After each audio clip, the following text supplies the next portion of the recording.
A ver, pensemos en algo. Imaginemos un mundo sin leyes, gobernado por criminales.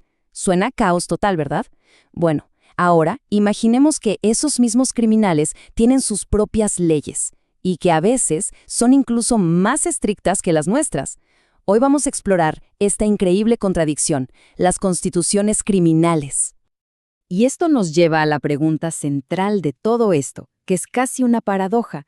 ¿Por qué un grupo de gente que se dedica a romper las leyes se tomaría la molestia de crear su propio código de reglas y encima uno súper estricto?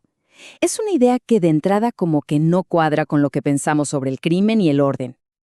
Y ojo, no estamos hablando de un caso aislado o algo raro.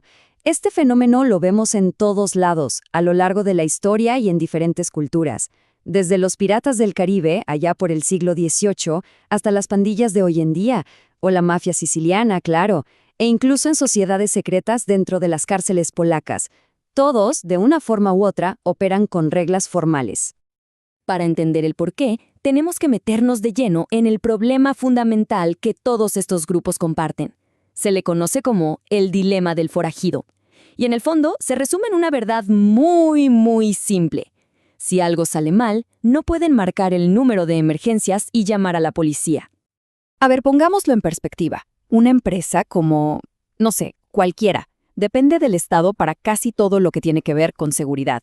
Los tribunales se aseguran de que los contratos se cumplan, la policía interviene si hay problemas.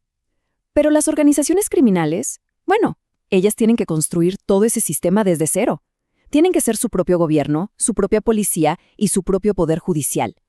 Y todo esto mientras viven con la amenaza constante de que un informante pueda derrumbarlo todo. Y aquí está el punto clave. Claro que su meta final es ganar dinero, obvio. Pero para poder siquiera pensar en eso, primero tienen que resolver un problema muchísimo más grande y más fundamental. ¿Cómo crear orden y cooperación en un ambiente donde, por definición, no hay leyes? Es en esencia como construir una nación, pero a escala criminal. Entonces, ¿cómo le hacen? ¿Cuál es el truco? Pues el análisis nos muestra una solución que es, bueno, sorprendentemente estructurada. Todo se sostiene sobre 3 pilares fundamentales, 3 funciones clave que cumple lo que podríamos llamar su constitución. Estos 3 pilares son, primero, crear un consenso. Segundo, regular los comportamientos que puedan dañar al grupo. Y tercero, que es quizá el más importante de todos, tener la capacidad de hacer cumplir esas reglas. Vamos a desglosar cada uno para entenderlo bien. El primer pilar, crear consenso. ¿Qué significa esto? Pues es bastante sencillo. Se trata de que todos los miembros sepan, sin lugar a dudas, cuáles son las reglas del juego, cuáles son sus derechos, sí, pero también cuáles son sus obligaciones. Cuando todo el mundo tiene esto claro, se evitan un montón de malentendidos y conflictos. Y el poder de tener estas reglas por escrito es doble. Por un lado, alinea las expectativas de todos los que ya están dentro. Pero por otro, y esto es muy astuto, funciona como un filtro. Si alguien quiere entrar, pero no está dispuesto a aceptar los términos desde el inicio, pues simplemente no entra. El sistema los deja fuera automáticamente. Ahora pasemos al segundo pilar. Este se enfoca en resolver un problema que existe prácticamente en cualquier grupo humano. La clásica tensión entre lo que es bueno para mí y lo que es bueno para el grupo. La Constitución busca precisamente evitar que las acciones egoístas de una sola persona acaben perjudicando a toda la organización. Y pensemos en los riesgos, que son enormes. Un líder que abusa de su poder y desmoraliza a la gente es un problema. Un miembro que por querer ganar un poco más rompe un trato y provoca una guerra sangrienta es un desastre. O incluso alguien que habla de más o se descuida y pone a todo el grupo en el radar de las autoridades. Bueno, pues la Constitución está ahí para evitar justamente esas amenazas internas. Y así llegamos al tercer pilar, que es, digamos, el que le da dientes a los otros dos, hacer cumplir las reglas.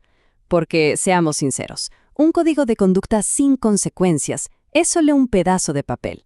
La Constitución no solo dice cuál es el castigo, sino que también establece un sistema para saber quién rompió las reglas y, lo más importante, para coordinar a todo el grupo para que actúe como un solo bloque a la hora de aplicar la justicia. El hecho de que todo esté por escrito, las reglas, los castigos, elimina cualquier ambigüedad. Ya no hay de que yo no sabía. Y esto es clave, porque le da al grupo el poder de actuar en conjunto, superando el miedo que un individuo podría sentir al enfrentarse solo a alguien poderoso que rompió una regla. Ok, ya vimos toda la teoría. Suena lógico, ¿no? Pero ahora vamos a ver cómo funciona esto en el mundo real, en la práctica.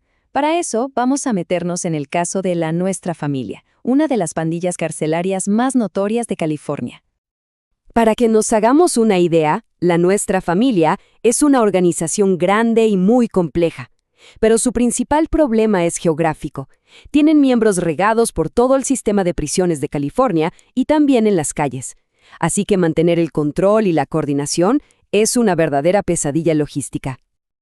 Para ver el primer pilar, el del consenso, en acción, solo hay que leer una línea de su constitución. Un familiano seguirá siendo miembro hasta la muerte. Así de simple. Aquí no hay jubilación ni renuncia. Es la famosa regla de sangre entra, sangre sale. Desde el día 1, las expectativas son brutalmente claras. El compromiso es total. Ahora, si pasamos al segundo pilar, el de regular los malos comportamientos, nos encontramos con algo de verdad sorprendente.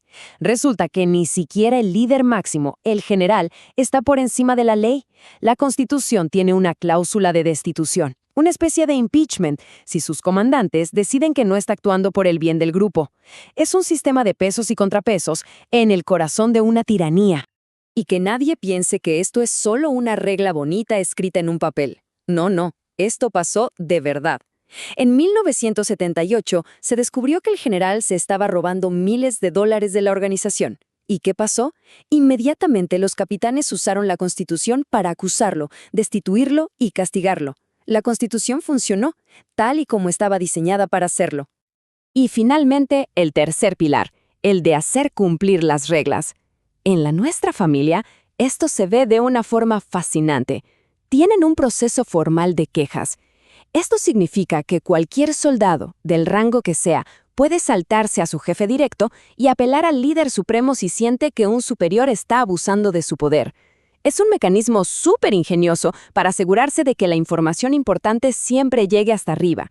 Bueno, hemos visto lo efectivas que pueden llegar a ser estas constituciones, pero esto, lógicamente, nos lleva a una nueva pregunta. Si son una herramienta tan útil, ¿por qué no todos los grupos criminales tienen una? Y la respuesta, curiosamente, no tiene nada que ver con la ideología ni con la moral. La respuesta es pura y simple economía. Hay que hacer un análisis de costo-beneficio, incluso en el mundo del crimen. Pensémoslo así. Crear y mantener una constitución cuesta. Cuesta tiempo, esfuerzo, recursos. Por lo tanto, solo tiene sentido para organizaciones que son grandes, que están dispersas geográficamente y que tienen operaciones muy complejas. Para una pandilla chiquita de un solo barrio, donde todos se conocen de toda la vida, el control social es informal, es gratis. Ponerse a escribir leyes sería francamente una pérdida de tiempo y energía. Así que la gran conclusión de todo este análisis es bastante reveladora. La necesidad de tener reglas, de tener una estructura, de tener una forma de gobierno, no es algo exclusivo de las sociedades legítimas. Parece ser una condición fundamental para que cualquier grupo de seres humanos, cualquiera, pueda cooperar de forma exitosa. No importa si sus fines son buenos o malos. Y cerramos con una pregunta, para que quede resonando. Si hasta aquellos que dedican su vida a romper las leyes de la sociedad necesitan sus propias leyes para poder prosperar, ¿qué nos dice eso sobre la necesidad tan profunda y tan humana de tener orden y estructura para poder trabajar juntos?